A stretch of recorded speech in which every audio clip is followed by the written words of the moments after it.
magandang gabi kung anong oras ninyo mapapanood ang video kong ito. For today's videos guys, ay ipapakita ko sa iyo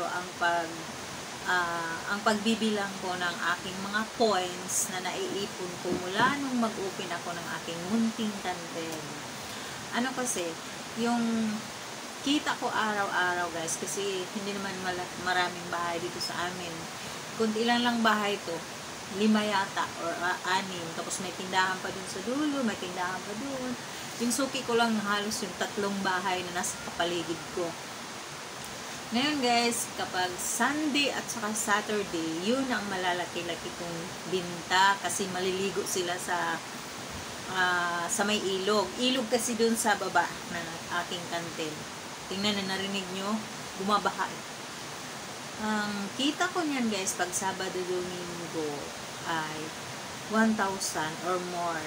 Ganyan talaga. Tapos pag Monday to Friday, hindi bababa sa 500. Minsan may 800, may basta hindi siya bababa ng 500. Maligaya na ako doon.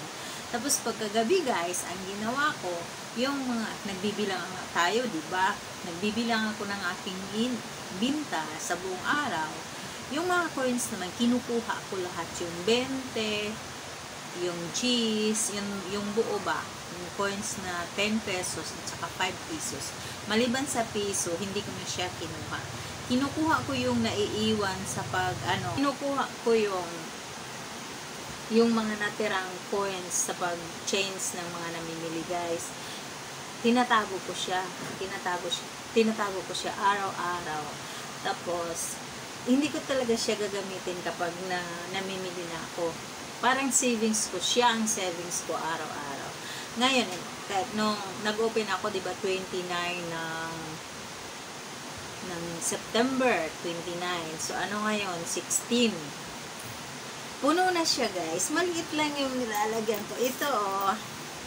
Puno na siya. Hindi na siya pag hinulog ko siya dito. Hindi na aalis, kaya hindi ko na siya mapapasukan pa, mahuhulugan.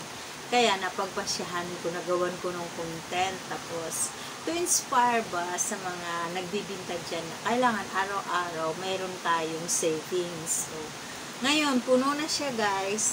Matatawag kong siyang puno kasi hindi na siya, kunti na lang kasi. Tapos hindi na siya mahulugan. Sasabit na. Kaya ngayon, bibilangin ko siya guys, kung ilan yung income ko. Minsan kasi, nahulugan ko lang siya ng 30 pesos. Kung marami naman yung naiwan ng mga chains na mga buo na 10 pesos, 20 pesos, 5 pesos. Minsan, umabot ng 100. So, 29, 16 ngayon. 15, 16, 17, 18 yata. 18 days yata. So guys, tingnan nyo po. Yan. Ayun guys. So, ibilangin ko siya kung ilan ang nabuo ko or ang naipon ko. Tapos guys, ang gagawin ko dito ay ihuhulog ko sa aking bank account na may bank account kasi ako, yung PCC. Para bang magsi-savings ako.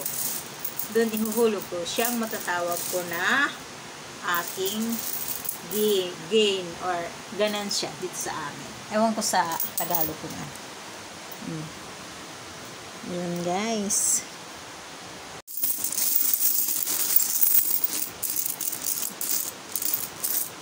Ito siya guys.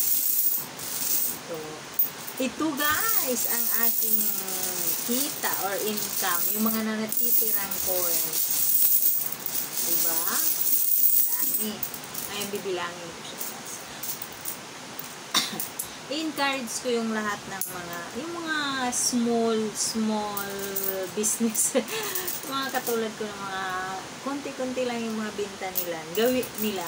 Gawin nyo guys to para may makikita. Kasi yung capital kasi nga, yung tawag doon, yung Tagalog doon sa puhunan natin, hindi pwede natin yun itago kasi pamimili ng pamimili yun, di ba? Para dumagdag yung ating tindahan. So paano tayo? Ano yun? Ako parang maiinip kasi ako, sabi ko, saan yung ganansya ko, yung gain ko ba? Andyan na lagi, andyan yung stock. Kapag nawawala, kunti na lang, mamimili ka na naman. So, wala ka maiipon. Ito ang ginagawa ko palagi. Mula pa nung estudyante ko yung mga anak ko, mayroon talaga akong tinatago ng mga coins, guys. Doon, kapag may emergency, siya agad ang nakukuha ko, diba? Ngayon, bibilangin ko na siya. Kukunin ko yung mga tag 20, 20, lahat ng 20.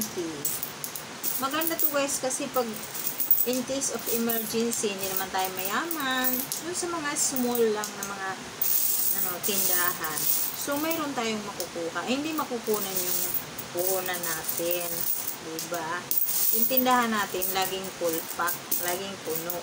Kasi pag kinuha mo yun, yung puhunan niya, di na, iba na yung iba na yung kalalabasan. So, pero pag may ganito tayo, siya ang pang emergency. Sa mga maliliit lang na pangangailangan.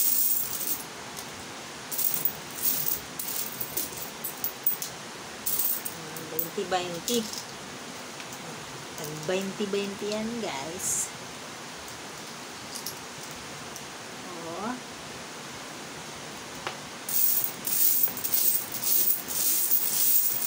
Lagay sa tabi. Ngayon, ang tag-gis naman ako. Marami ang gis.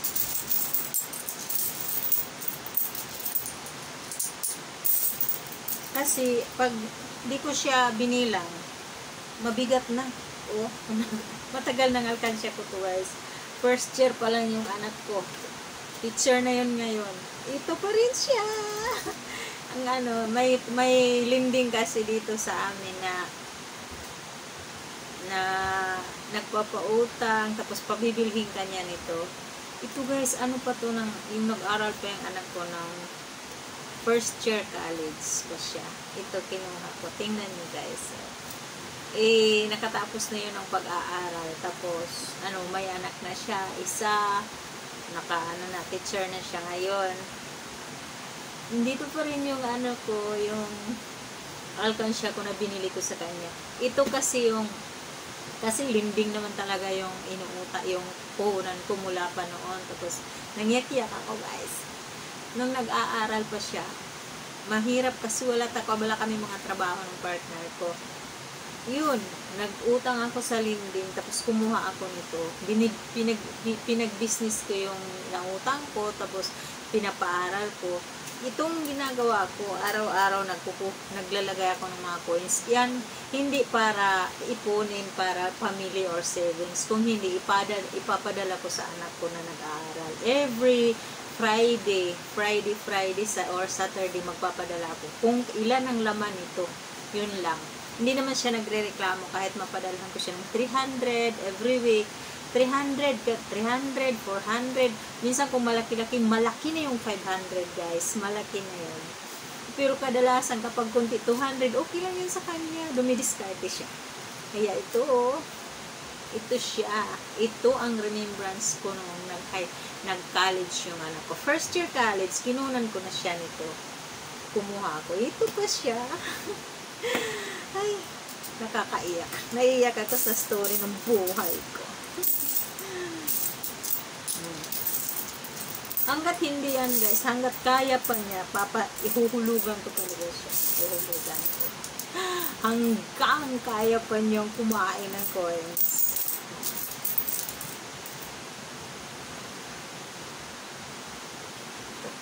Dito ko sa baba ilalagay.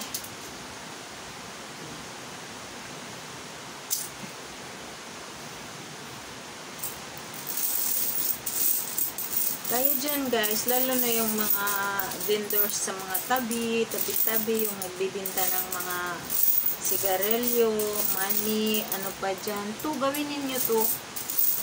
Basta, maganda siya. Maganda. Hindi lahat na yung mga papel lang na pera yung tinatago. Ito rin. At saka, guys, mabuti nitong ganito. In case yung may makakita magnanakaw. Tapos, malaki, hindi niya agad mabibit-bit. Mabigat eh. Mabigat. Sabi, iwanan, baka dyan pa ako mabulilyaso. Diba? Nakasanayan ko na to guys. Mula noon, nakasanayan ko na. Hanggang ngayon, kahit wala na akong estudyante, yung mga apo ko na lang, kung minsan nangihihingi ng payong, kung ano-ano, yan, nakapagbigay-bigay naman. Kahit pa paano. Sana nga lumago tong business ko guys, para naman yung mga apo ko, matuskusan ko rin, matulungan ko rin ba. Kahit kasi yan sila, minsan kasi nagigipit. O, pag maghingi yung mga mother, mga mama nila, may walang walang payong si baby, tsaka wala pa kaming sweldo. O, edi, ayan, may magkukuha agad si Lula. Diba? Guys, maraming salamat sa laging pagsusuporta ng ating YouTube channel. Guys, galing pa ako ng ng poultry, ng manukan namin. Yung damit ko, hindi pa ako nagpalit doon sa isa kong video. Dumiretso na agad ako sa may tindahan. Sana guys, lagi niyong suportahan. Huwag kayong magsawang sumuporta sa mga walang kwentang video ko. Hindi pa ako nakapagkanta, kaya ito lang muna. Masyadong busy, guys. Ayan. Okay. Oh. Ay! Okay. Oh. Ako na yung kape mo. Guys, maraming salamat sa panonood. Ayan guys, ang aking naipon ng 19 days mula nang mag-open ako. Yung mga natira kong coins sa pag-change ng mga mamimili. Ayan guys, may 20, 26 pieces, ang 10, 76 pieces, ang 5, 160 pieces, at then may 2 pesos na na saag. Naligaw. Ayan, kaya lahat-lahat guys, 2,082 pesos. Oh, diba guys? Yan ang savings ko guys. Ito, yan. Magkasama yan sila. Ito yung yung alkansya ko na mula pa nung first year high school yung anak ko. Siya ang lagi kong kasama sa pagtatago ng pera. O, diba guys? Kayo, ano pang ginawa nyo? Mag-savings kayo. Yung mga may business dyan, gawin nyo to.